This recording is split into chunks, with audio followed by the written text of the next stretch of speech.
No doubt you've heard the term the Peter Principle, the idea that people are promoted to their highest level of incompetence.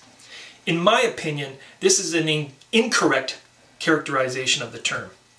People are promoted usually because they are very competent. They have natural strengths and skills and abilities. They excel in their job, and their employer recognizes and rewards them with a promotion to manager or supervisor. Unfortunately, their new position doesn't require their natural skills and strengths. Let me illustrate with an example. I've worked with many engineers who have a natural talent for solving technical problems. They love to work on their own, going at their own speed in their own way to solve a problem and design a solution, often picking up tools and equipment to build the solution themselves.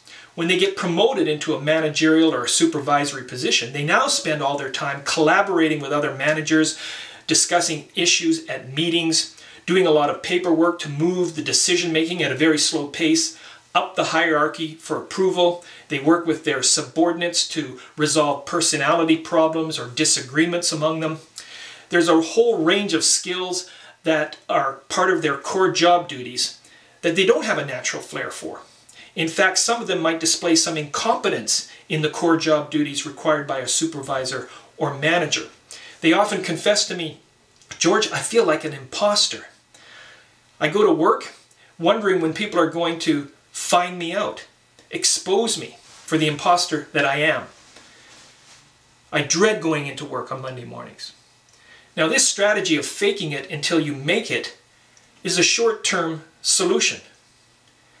Because in the long run, if you're not motivated to do your core job duties, your performance will degrade. And in our economy, where there are inevitable downturns and recessions, your performance will be noted and many people will be laid off, often because their performance doesn't compare to people who do have a natural flair for the core job duties that go with being a manager or a supervisor.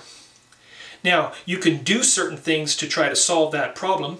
You can get courses, for example, get skills related to conflict resolution. But just because you know how to do something doesn't mean that you will do it.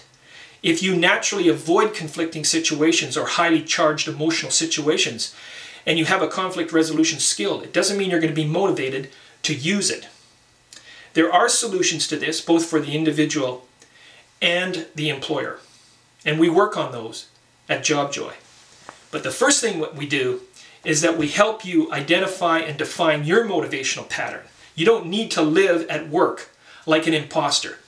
You can live according to your authentic self. So please visit jobjoy.com for more information. Thank you.